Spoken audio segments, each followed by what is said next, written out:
দেখেন হাসিনার পদত্যাগপত্র নিয়ে যা জানা গেল, এটা যুগান্তরের একটি খবর। আপনি যদি সোশ্যাল মিডিয়া দেখেন, আপনি নিশ্চয়ই দেখবেন যে যে আপনার সম্প্রতি আওয়ামী লীগের প্রচুর লোকজন তারা একটা কথা শেয়ার করে ফেসবুকে, ব্রেকিং নিউজ, বৈধ প্রধানমন্ত্রী শেখ হাসিনার পদত্যাগপত্র জাতিসংঘে জমা না দিলে সেনাবাহিনীর উপর নিষেধাজ্ঞা দিবে জাতিসংঘ। অগ্রাহ্য করেই ডক্টর ইউনূসের চূড়ান্ত নির্বাচনী পরিকল্পনা এবং জাতীয় নির্বাচন নিয়ে নতুন নাটকীয়তা লক্ষ্য করা যাচ্ছে। দর্শক, স্বাভাবিক হিসাব নিকাশ ফেব্রুয়ারিতে নির্বাচন হবে, যদিও ফেব্রুয়ারিতে নির্বাচন হবে না এই বিষয়ে আমি অনেক আগে থেকে বলে আসছি। বাই সিলমারো ধানের শেষে সিলমারো, সিলমারো বাই সিলমারো, নৌকা মার্কায় সিলমারো, সিলমারো বাই সিলমারো, দাড়ি পাল্লায় সিলমারো, লাঙ্গলেতে সিলমারো। আচ্ছা, এই যে ডায়লগটা দিছি, আগামী নির্বাচনের আগে বাংলাদেশের পথে ঘাটে হাটে মাঠে বিভিন্ন প্রান্তরে আপনি এই ধরনের মাইকিং শুনতে পাবেন, সিলমারো ভাই সিলমারো। আর আমরা যারা এই দেশের জনগণ আছি, দীর্ঘদিন যাবত এই 4টি রাজনৈতিক দলে মেনলি আমরা কানেক্টেড, এর পাশাপাশি হয়তো আরো 2-1টা দল আছে। এদেশের মানুষ নির্বাচনে যখন ভোট দিতে যায়, আপামর জনতা যারা, বিশেষ করে আমাদের মায়েরা, বোনেরা, দাদিরা বা একদম বৃদ্ধ যারা আছেন, তারা কিন্তু মার্কা দেখা ভোট দেয়। দুটি গুরুত্বপূর্ণ কথা বলেছে ডক্টর মোহাম্মদ ইউনূসকে দুটি রাজনৈতিক দল আজকে। জামাত বলেছে গণভোট আগে না হলে ফেব্রুয়ারিতে নির্বাচন গ্রহণযোগ্য হবে না, আর এনসিপি বলেছে সাংবিধানিক আদেশ জারি করলে জুলাই সনদে স্বাক্ষর করবে এনসিপি। আসসালামু আলাইকুম প্রিয় দর্শক, নতুন একটা নিউজে আপনাদের সবাইকে স্বাগতম। ফেব্রুয়ারিতে কি আসলে নির্বাচন হবে নাকি হবে না, এই বিষয়ে কয়েকজন রাজনৈতিক বিশ্লেষকের বিশ্লেষণ আপনারা ইতিমধ্যে ভিডিওর শুরুতেই দেখেছেন। ভিডিওর শুরুতেই কয়েকটি ভিডিওর অংশবিশেষ আপনারা দেখেই বুঝতে পেরেছেন আজকে ভিডিওটা কতটা গুরুত্বপূর্ণ এবং আকর্ষণীয় হতে চলেছে। তো প্রিয় দর্শক, সবাইকে রিকোয়েস্ট করবো আজকের ভিডিওগুলো ধারাবাহিকভাবে সম্পূর্ণ দেখার অনুরোধ করব। তো সবাইকে একটা লাইক দিয়ে চলুন ভিডিওটি দেখে নিয়ে আসি। দুটি গুরুত্বপূর্ণ কথা বলেছে ডক্টর মোহাম্মদ ইউনূসকে দুটি রাজনৈতিক দল আজকে। জামাত বলেছে গণভোট আগে না হলে ফেব্রুয়ারিতে নির্বাচন গ্রহণযোগ্য হবে না, আর এনসিপি বলেছে সাংবিধানিক আদেশ জারি করলে জুলাই সনদে স্বাক্ষর করবে এনসিপি।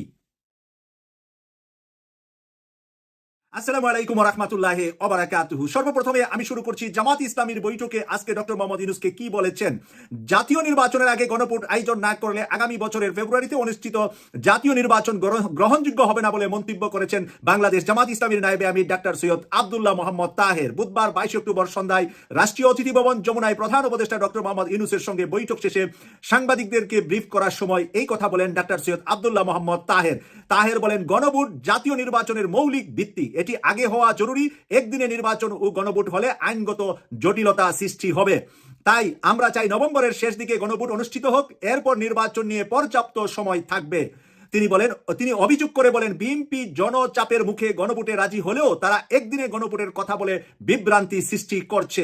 নির্বাচনের লেভেল প্লেইং ফিল্ড নিশ্চিত করতে প্রশাসন ও পুলিশ বাহিনীতে পরিবর্তন আনারও দাবি করেছে বাংলাদেশ জামাত ইসলামী। তাহের বলেন, প্রশাসন ও পুলিশের প্রায় 70% কর্মকর্তা একটা সুনির্দিষ্ট দলের প্রতিনিধিত্ব করেন, এদের দিয়ে নিরপেক্ষ নির্বাচন সম্ভব নয়। এ বিষয়ে প্রধান উপদেষ্টা আশ্বস্ত করেছে বাংলাদেশ জামাত ইসলামীর নেতাদেরকে। বৈঠকে জুলাই সনদের বাস্তবায়ন ও সাংবিধানিক ভিত্তি এবং নির্বাহী আদেশের মাধ্যমে বৈধতা দেওয়ার প্রস্তাব নিয়েও আলোচনা হয়েছে। তাহের বলেন, আমরা দাবি জানিয়েছি জুলাই সনদকে ভিত্তি করে জাতীয় নির্বাচন অনুষ্ঠিত হোক এবং একে সাংবিধানিক ভিত্তি দিতে একটি সরকারি আদেশ জারি করা হোক। তত্ত্বাবধায়ক সরকার ইস্যুতে জামাতের অবস্থান নিয়ে তাহের বলেন, আমরা মনে করি বর্তমান অন্তর্বর্তী সরকারি তত্ত্বাবধায়ক সরকারের ভূমিকা পালন করতে পারে। গতকাল বিএনপি নেতৃবৃন্দ দাবি করেছিলেন অন্তর্বর্তীকালীন সরকার বাদ দিয়ে নতুন করে তত্ত্বাবধায়ক সরকার গঠন করতে। নতুন করে তত্ত্বাবধায়ক সরকার গঠনের বিষয়টা যখন আজকে বেশি বেশি লেখালেখি হচ্ছে, তখন বিএনপির কিছু নেতা ঘুরিয়ে এটা বলেছেন, এখন যে সরকার আছে এরই মাঝে যেন তাদের মধ্যে কিছু পরিবর্তন করে তত্ত্বাবধায়ক সরকারের আদলে সরকার গঠন করে তারপরে নির্বাচনে যান। আর জামাত বলেছে, যেই সরকার আছে অন্তর্বর্তীকালীন সরকার, তারাই এবারের তত্ত্বাবধায়ক সরকার দায়িত্ব পালন করে নির্বাচন সম্পূর্ণ করবেন। কথার ভিতরে একটু বিএনপির সাথে গরমিল আছে জামাতের, বিষয়টা দেখবেন জনগণ।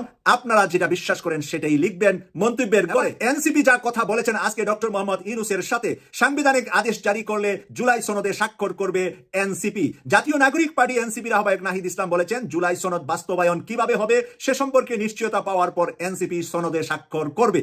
জুলাই সনদ বাস্তবায়ন না হলে ওরা বাঁচবে না, ওদের কেউ বাঁচানো যাবে না। জুলাই আন্দোলনের ছাত্র শিবির, ছাত্র দল, বিএনপি, জামাত সহ যারা অংশগ্রহণ করেছিলেন তারা কেউ রক্ষা পাবেন না যদি এটা আইনের ভিত্তি না দেওয়া হয়। এই বিষয়টা পরিষ্কার। এনসিপির এই দাবিটা কিন্তু সঠিক। এই দাবি ইনুসের জন্য দরকার, নতুবা ডক্টর মোহাম্মদ ইনুস সহ যারা অন্তর্বর্তীকালীন সরকার হয়েছেন তাদের জন্য ভবিষ্যতে 20 বছর, 30 বছর, 50 বছর পরেও বিপদ আসতে পারে। এখানে লিখেছেন জুলাই সনদ বাস্তবায়ন কিভাবে হবে সে সম্পর্কে নিশ্চয়তা পাওয়ার পর এনসিপি সনদে স্বাক্ষর করবে। সেক্ষেত্রে জুলাই সনদ নিয়ে আমরা একটি সাংবিধানিক আদেশের কথা বলছি, যে আদেশ ডক্টর মোহাম্মদ ইনুস সরকার প্রধান হিসেবে উনি জারি করবেন। এটি জারি করার অধিকার প্রেসিডেন্টের নাই। প্রেসিডেন্ট চুপ্পুর কাছ থেকে এটা জারি করার অধিকার নাই, এটা ডক্টর মোহাম্মদ ইনুসের অধিকার আছে এবং ইনুস এটা জারি করবেন।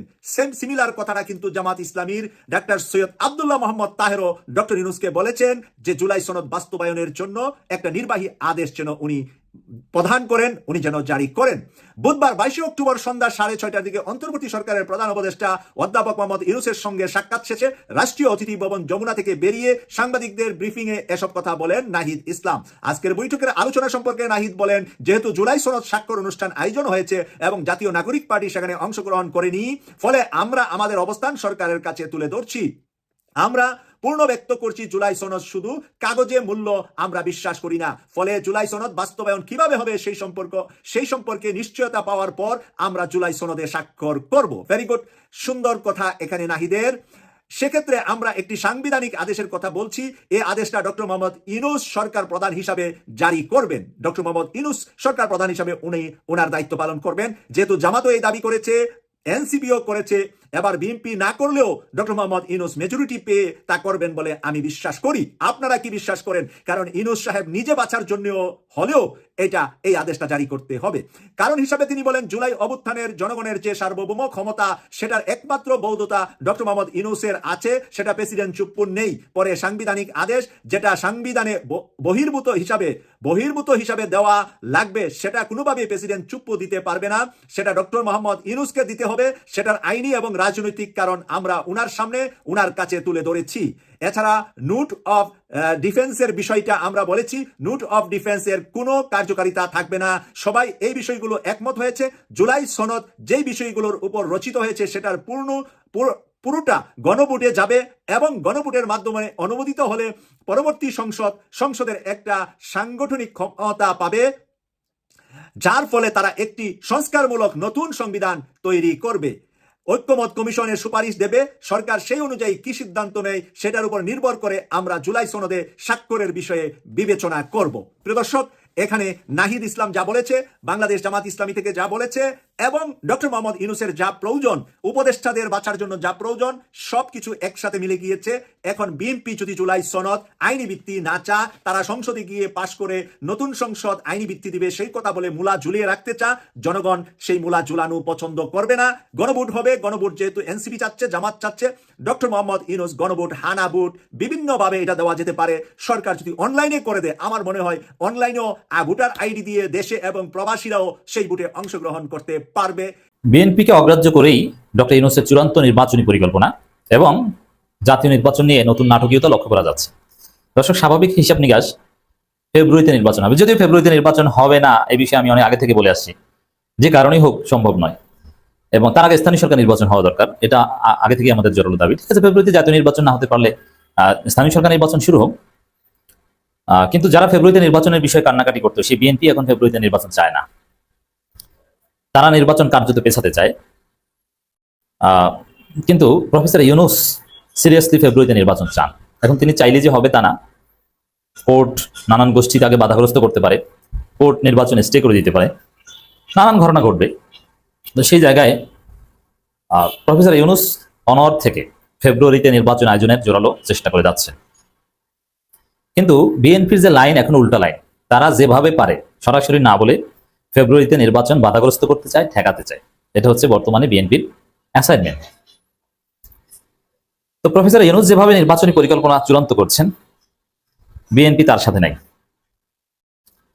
বিএনপি প্রফেসর ইউনূসের সাথে সাক্ষাৎ করে যেসব প্রস্তাবনা দিয়েছে, একটাও প্রফেসর ইউনূসের পক্ষে আমলে নেওয়া সম্ভব না এবং তিনি ওটাকে কার্যত অগ্রাহ্য করে দিয়েছেন। যেমন প্রশাসন সংস্কারের যে রূপরেখা বিএনপি দিয়েছে, তারা 64 ডিসির মধ্যে 50টা চায় বিএনপি।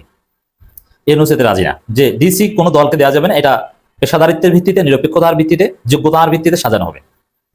কে কোন দল এটা বিবেচ্য বিষয় না, আর দলবাজ কাউকে না। কিন্তু বিএনপি 50 জন চায়, অ্যাসাইনমেন্ট নিয়ে গেছে। তার মানে এখানে বিএনপিকে অগ্রাহ্য করছে। আবার বিএনপি চায় নির্বাচনের আগে কয়েকজন উপদেষ্টাকে পদত্যাগ করাতে, কিন্তু বিএনপি যেভাবে চায় ওইভাবে পদত্যাগ কেউ যদি ব্যক্তিগতভাবে করে দ্যাটস ডিফারেন্ট, কিন্তু ইউনূস উদ্যোগ নেবেন এরকম কোনো চিন্তা তার নাই। মানে নির্বাচন কেন্দ্রিক এই উপদেষ্টাদের সরানোর যে বিএনপি প্রস্তাব, 50 জন ডিসি বিএনপিকে নেয়ার, বিএনপির দেওয়ার যে প্রস্তাব, আরো ডিআইজি, এসপি, এগুলো যে বিএনপির করার প্রস্তাব, এগুলো অগ্রাহ্য করছেন। এগুলো হচ্ছে না, হবে না। ইউনূস এতে রাজি না। জামাত যেহেতু অলরেডি বিএনপির ওই চিন্তা দর্শন খেয়ে দিয়ে এসেছে, আর জামাত যাওয়া ছাড়া, জামাতের পাল্টা প্রস্তাব ছাড়াও প্রফেসর ইউনূস এগুলোতে রাজি না। এখন আগামী নির্বাচন কেন্দ্রিক যে পরিকল্পনা বিএনপি প্রফেসর ইউনূস করছেন, যেদিকে যাচ্ছেন, যে একটা উৎসবমুখ নির্বাচন হবে, চমৎকার নির্বাচন হবে, এইভাবে এইভাবে হবে, বিএনপি যে রোডম্যাপ দেখিয়ে দিচ্ছে সেই পথে যাচ্ছেন না, উল্টা পথে যাচ্ছেন। ওই যে প্রথম কয়েকটা বললাম যে প্রশাসন সংস্কারের বিএনপির যে দাবি, উপদেষ্টা পরিষদ সংস্কারের যে দাবি, এগুলো প্রফেসর ইউনূস আমলে না নিয়েই নির্বাচনের দিকে যাচ্ছেন। যদিও ইউনূস শেষ পর্যন্ত পারবেন কিনা দ্যাটস ডিফারেন্ট, না পারার সম্ভাবনাই বেশি, কিন্তু বিএনপিকে অগ্রাহ্য করেই চূড়ান্ত পথে হাঁটছেন প্রফেসর ইউনূস। আর এগুলো হচ্ছে বিএনপির নাটকীয়তা। বিএনপি তত্ত্বাবধায়ক সরকারের কথা বলছে ধোঁয়াশাপূর্ণভাবে, ক্লিয়ার করছে না। বলছে তত্ত্বাবধায়ক সরকারের রূপ নিতে হবে, আবার বলছে না না তত্ত্বাবধায়ক সরকার মুড। তাহলে এই সরকার কোন মোড়ে আছে? দলীয় সরকার মোড়ে? তাহলে কোন দলের মোড়ে? কথা কিন্তু মিলে না বিএনপির, ধোঁয়াশাপূর্ণ কথা। এই বিভ্রান্তি তৈরি করে বিএনপি আসলে নির্বাচনেই বানচাল করতে চায়, কিন্তু প্রফেসর ইউনূস সোজা নির্বাচনের পথে হাঁটছেন। জামাত এখন নির্বাচন চায়। আসন্ন জাতীয় নির্বাচন শান্তিপূর্ণ উৎসব মুখর করার জন্য সরকার সম্ভাব্য সবকিছু করছে বলে জানিয়েছেন প্রধান উপদেষ্টা ডক্টর মোহাম্মদ ইউনূস। এখন সরকার দেখেন বিএনপির সাথে উল্টো লাইনটা কি, সরকার সৎ লোকজনদেরকে বিভিন্ন জায়গায় নিয়োগ দেওয়ার উদ্যোগ নিয়েছে সুষ্ঠু নির্বাচনের জন্য। সৎ নিরপেক্ষ ডিসি, সৎ নিরপেক্ষ এসপি, সৎ নিরপেক্ষ ডিআইজি, ডিএমপি কমিশনার থেকে শুরু করে অন্যান্য। আর এখানে বিএনপি বলছে না না আমাদেরকে দিতে হবে 50টা। আর সৎ নিরপেক্ষ দেখলে তাদেরকে বলে জামাত। নামাজ যারা পড়ে, যে ঘুষ খায় না, অন্যায়ের বিরুদ্ধে যে হুঙ্কার দেয়, তাকে বলে জামাত। আর তাদেরকে জামাত মানতে রাজি না প্রফেসর ইউনূস, কারণ ইউনূস তো দেশ চালান, তিনি তো জানেন যে তিনি চান সৎ লোক, আর এই সৎ লোকদেরকে জামাত বানানো হয় কিভাবে, এটা ইউনূস ভালোভাবে বুঝেছেন। দেখেন হাসিনার পদত্যাগ পত্র নিয়ে যা জানা গেল, এটা যুগান্তরের একটি খবর। আপনি যদি সোশ্যাল মিডিয়া দেখেন, আপনি নিশ্চয়ই দেখবেন যে যে আপনার সম্প্রতি আওয়ামী লীগের প্রচুর লোকজন তারা একটা কথা শেয়ার করে ফেসবুকে, ব্রেকিং নিউজ, বৈধ প্রধানমন্ত্রী শেখ হাসিনার পদত্যাগ পত্র জাতিসংঘে জমা না দিলে সেনাবাহিনীর উপর নিষেধাজ্ঞা দিবে জাতিসংঘ। মানে এরকম প্রচুর প্রচার হচ্ছে, শেয়ার হচ্ছে, কমেন্টে লেখে আলহামদুলিল্লাহ আলহামদুলিল্লাহ আলহামদুলিল্লাহ। মানে এরা যে আওয়ামী লীগের এরা যে কি রকম, মানে এদের কোনো জ্ঞান বুদ্ধিও কিছু নাই, এরা মনে করে সত্য। কিন্তু রিউমার স্ক্যানের টিম দেখেছে যে জাতিসংঘের সাবেক প্রধানমন্ত্রী শেখ হাসিনার পদত্যাগ পত্র জমা না দিলে সেনাবাহিনীর উপর সেটা সংক্রান্ত কোনো সিদ্ধান্ত জাতিসংঘ বা অন্যান্য কোনো সংস্থা নেয়নি, এবং এরকম কোনো তথ্য পাওয়া যায় নাই। এবং পৃথিবীতে কিন্তু এগুলো ঘটেও না। পৃথিবীতে এগুলো কখনোই জাতিসংঘ অন্য একটা, মানে একটা দেশের সরকার যেভাবে চেঞ্জ হোক না কেন, বৈধ অবৈধ জাতিসংঘ কখনোই নিষেধাজ্ঞা দেয় না। এগুলো মানে বুঝাবে কি? আপনি যদি এই সম্বন্ধে কিছু বলতে চান তারপরে আমরা শেষ করবো। ভাই, পাগলের সুখ মনে মনে একটা কথা আছে, ঠিক আছে? প্রথম কথা হলো শেখ হাসিনা, দেখ বাংলাদেশের সংবিধান বাংলাদেশের রাষ্ট্রপতিকে বলে 2টা ক্ষমতা দিয়েছে, বাস্তবিক অর্থে একটা ক্ষমতা দিছে। সেটা হলো সংসদের সংখ্যাগরিষ্ঠ দল থেকে যদি না দুইটা দুইটা দুইটা আমি বলছি সেই 2টার কথা কেন, 2টার দ্বিতীয়টা যে আসলে বা সত্য না সেটা আমি বলছি। হ্যাঁ, তো কারণ প্রধানমন্ত্রী নিয়োগ, আর দ্বিতীয়টা বলে প্রধান বিচারপতি। কিন্তু প্রধান বিচারপতি করতে কিন্তু আবার প্রধানমন্ত্রীর লিখিত নথি লাগে, নোট লাগে। এখন প্রধানমন্ত্রী যদি অন্য কেউ প্রধান বিচারপতি করতে চায় আর রাষ্ট্রপতি যদি কাউকে চায়, তাহলে প্রধানমন্ত্রী যার ব্যাপারে লিখবে রাষ্ট্রপতি তাকে নিয়োগ দিতে বাধ্য। তাহলে রাষ্ট্রপতি নিয়োগ দান করে শুধু প্রধানমন্ত্রীকে।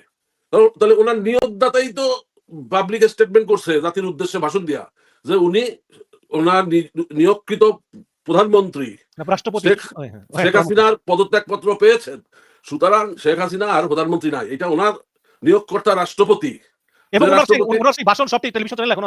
যে রাষ্ট্রপতি ওনাকে নাকি পায়ে হাত দিয়ে সালাম করতো।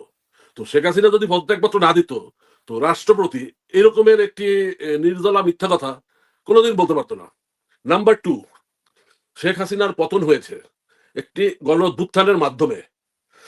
বিশ্বের বহু দেশে সরকারের পতন হয়েছে গণ অভ্যুত্থানে। ভাই, আপনি শেখ হাসিনার পদত্যাগ পত্র বাদ দেন, আপনি হোসেন মোহাম্মদ এরশাদের পদত্যাগ পত্রটা আগে দেখান না। আপনি কই সেই সময় তো কেউ প্রশ্ন করে নাই। আজকে ছাত্র জনতার দীর্ঘ 17 বছরের আন্দোলনে শেষে অন্তিম মুহূর্তে 5ই আগস্ট বা তার আগে শেখ হাসিনা এদেশ থেকে পালিয়ে গেছে। যে লোক পালিয়ে যায় তার কাছ থেকে আপনি পদত্যাগ পত্র দিয়ে গেল না, পদত্যাগপত্র দিল না, সেই একটা চোরে যদি আবার লিখিত স্বীকার লাগে যে আমি চুরি করতে আসি নাই, তো এই কথা কি আপনার কোনো আদালত ঠেকবে রে ভাই? মামুন ভাই, এরা মানিয়া তো বোকা কেন? এই পৃথিবীতে গণঅভ্যুত্থানের ফলে যে পালায়া যায়, আপনি ওই যে সিরিয়ার প্রেসিডেন্ট আসাদ, সে কি পদে দিছে? শ্রীলঙ্কার এই যে রাজাপক্ষে তারা দিছে, তারপরে যে নেপালের পালিয়ে গেছে সে দিছে। পৃথিবীতে যারাই পালিয়ে যায় তারা পদে পত্র দেয় না। ভাই পাগলের সুখ মনে মনে এই কথাগুলো স্বভাবত। আপনি দেখেন ইরাকে সাদ্দাম হোসেন, লিবিয়ায় গাদ্দাফি, এরা কিন্তু ভাই দেশের মধ্যে থাইকা মৃত্যুকে বরণ করে নিছে। এরা কিন্তু পালাইয়া অন্য রাষ্ট্রে দেয়া শেল্টার নেয় নাই, ঠিক আছে? আপনি 16 লোক মাত্র 2 মাসে মারা গেছে। 17 বছরে অসংখ্য হাজার হাজার বা লাখের অধিক নিহত হয়েছে, গুম হয়েছে। তারপরও কতটা নির্লজ্জ হলে উনি বলে আমরা তো এগুলো করিনি, আমরা তো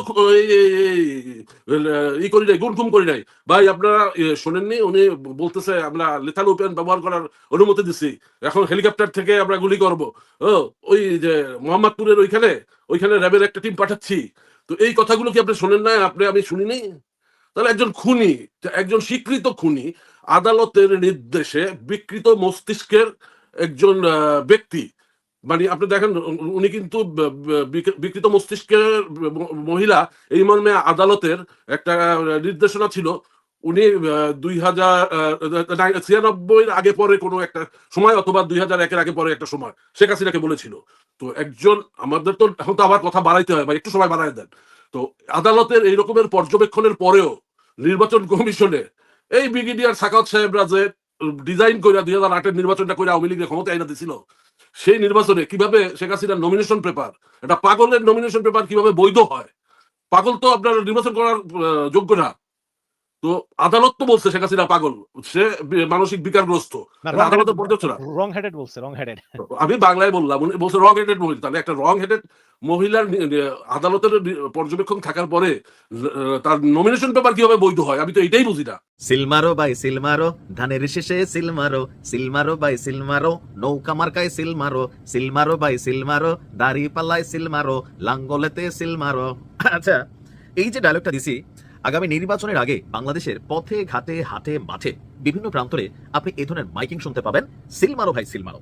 আর আমরা যারা এই দেশের জনগণ আছি, দীর্ঘদিন যাবত এই 4টি রাজনৈতিক দলে মেনলি আমরা কানেক্টেড, এর পাশাপাশি হয়তো আরো 2-1টা দল আছে। এদেশের মানুষ নির্বাচনে যখন ভোট দিতে যায়, আপামর জনতা যারা, বিশেষ করে আমাদের মায়েরা, বোনেরা, দাদিরা বা একদম বৃদ্ধ যারা আছেন, তারা কিন্তু মার্কা দেখা ভোট দেয়, তাই না? মার্কার উপরে ভোট হয়ে যায়, যে দাড়ি পাল্লা বা প্রতীক কে পাইছে জরুরি না, ধানের শীষ কে পাইছে জরুরি না, নৌকা কে পাইছে জরুরি না, বা লাঙ্গল কে পাইছে জরুরি না। মার্কাটা ফ্যাক্ট রাখে। এখন এই যে মার্কাটা ফ্যাক্ট রাখে, এই যাবৎকালীন বাংলাদেশে যখন ইলেকশন হয়েছে তখন হয়তো কি যে একজন প্রার্থী যখন অন্য জোট থেকে আসতো, তিনি আইসা দলীয় প্রতীকে না, তার যে জোটের প্রতীক সেই প্রতীকে তিনি নির্বাচন করতে পারেন। যেমন ধরেন আমাদের বর্তমান জামাতের আমির ডাক্তার শফিকুর রহমান সাহেব, তিনি কিন্তু সর্বশেষ যে নির্বাচন করেছিলেন, যেহেতু জামাতের নিবন্ধন তখন বাতিল করা হয়েছিল, মার্কাতে ডিস্টারবেন্স ছিল, তো ধানের শীষে কিন্তু তিনি নির্বাচন করেছেন। বাট এবার বিষয়টা হতে যাচ্ছে ভিন্ন। তবে ভিন্নতাটা ঝামেলা পাকাবে এনসিপির জন্য, কারণ আমরা যতদূর গণমাধ্যম প্লাস তথ্য উপাত্ত হঠাৎ করে জামাতের সাথে 360 ডিগ্রিতে এনসিপির যে মুখ ঘুরিয়ে নেওয়া, বা জামাতও তাদেরকে যেভাবে একটা সিস্টেমিকলি পাল্টা রিপ্লাই করছে, তো ধারণা করা হচ্ছে বিএনপির সাথে এনসিপি জোট বাঁধতে যাচ্ছে। আবার তলে তলে নাকি সিট নিয়ে কয়টা পাবে কয়টা দিবে এই ধরনের আলাপ আলোচনা চলছে। কিন্তু এইখানে একটা বেড়া তৈরি করে দিচ্ছে আমাদের সরকারের পক্ষ থেকে। গতকালকে আসিফ নজরুল ইসলাম তিনি আপনার একটা বেড়া সামনে নিয়ে আসছেন, এটা এনসিপির জন্য বেড়া আমার কাছে মনে হচ্ছে। নির্বাচনে যদি জোট হয়, প্রার্থীদেরকে নিজ দলের প্রতীকে জাতীয় নির্বাচনে প্রতিযোগিতা করতে হবে। এখন যদি নির্বাচনে জোট হয়, তাহলে জোটটা এখন কার মধ্যে হবে? আপনার বিশেষ করে এনসিপি এবং বিএনপি, এটা একটা কমন জোট আমরা হয়তো সামনে দেখব। এমন বিধান যুক্ত করে নির্বাচন সংক্রান্ত গণপ্রতিনিধিত্ব আদেশ, মানে আরপিও সংশোধনের খসড়া অনুমোদন করেছে অন্তর্বর্তী সরকারের উপদেষ্টা পরিষদ। অর্থাৎ এখন একজন গ্রামের দাদি, নানি, চাচি, উনি যখন ভোট দিতে গেলেন, হঠাৎ করে ধরেন এনসিপি একটা মার্কা পাইল আলমিরা, অথবা ধরেন অন্য কিছু, তো ওই যে দাদি, চাচি, নানি, মানে নর্মালি তাদের কিন্তু ব্রেইনে এত তথ্য থাকে না, ঠিক আছে? তো যাইয়া হয়তো খুলবে, এখন ওনার জামাই বা ওনার চিরচেনা যে মার্কাটা, উনি এটার মধ্যে কিন্তু ঠাস করে মাইরা দিয়ে চলে আসবে। এখন বিষয়টা যদি এমন হয় যে ধরেন একটা এলাকার মধ্যে ধানের শীষের প্রতীক সরাইয়া, যেহেতু এখানে ধানের শীষ কোনো প্রার্থী দেয় নাই, তো দেখা গেল যে এই আসনে কোনো ধানের শীষ নাই, সেখানে এনসিপির আলমিরা আসলো। তো যারা ভোট দিতে যাবেন, ভোটারের মধ্যে একটা অংশ তারা কিন্তু বিভ্রান্তিতে পড়বেন যে আসলে মার্কাটা জানি কোনটা, ধানের শীষের ভোটার অথবা দাঁড়িপাল্লার ভোটার, মানে যাদের সাথে জোট হয় আর কি। তো সেই মার্কাটা নাই, তিনি আবার কোন মার্কায় দিয়ে আসেন, আবার না ভোটও আছে, তিনি ওই মুহূর্তে একটা না ভোটও মেরা দিতে পারেন। আর এতে ক্ষতিগ্রস্ত হবে আমার কাছে মনে হচ্ছে এনসিপি। যদি এনসিপি বলছে যে তারা যাদের সাথে জোট বাঁধবে, নিজেদের দলীয় যে প্রতীক থাকবে সেই প্রতীকেও তারা লড়াই করবে, এগুলো হচ্ছে এখন মুখের কথা। দিন শেষে মার্কা বা প্রতীক ভ্যালু ক্রিয়েট করে, এটা 100% বাংলাদেশের রাজনৈতিক প্রেক্ষাপটে আপনি এর থেকে বাইরে চিন্তা করার সুযোগ নাই। কারণ যেই মার্কাগুলো মানুষের মনে, অন্তরে, প্রান্তরে গাইথা আছে, সেখানে নতুন একটা মার্কায় হয়তো ধরেন যারা ইয়াং জেনারেশন ব্লুটুথ বয়েস তারা হয়তো একাংশ মনে রাখলেও অধিকাংশ বাংলাদেশের যে ভোটারদের মধ্যে ধরেন শ্রমজীবী মানুষ আছে, কল কারখানা, হাটে ঘাটে রিক্সা চালায়, এরাও তো ভোটার, এদের ভাই কিন্তু এত এগুলা মাথায় থাকবে না। তো এখন যে আইনটা হয়েছে, এই আইনটা কোথাও না কোথাও এই মুহূর্তে এনসিপির জন্য আগামী নির্বাচনে একটা বড় ধরনের ঝামেলা পাকাবে জোটের সাথে গেলে। যেমন ধানের শীষ পাশি দিয়ে সার্জিস পাবলিক মাইরা দিবে ভাই ধানের শীষ দেখা, অথবা ধানের শীষ পাশি দিয়ে হাসনাত মাইরা দিবে, কিন্তু ধানের শীষ নাই, হাসনাতের সাথে একটা আলমিরার ছবি দেখা যায়, চেহারা তো নিশ্চয় থাকে না আমি জানি না, তো একটা আলমিরা শুধু, সেখানে লাঙ্গল আছে, দাড়িপাল্লা আছে, অথবা অন্য দলের মার্কা আছে।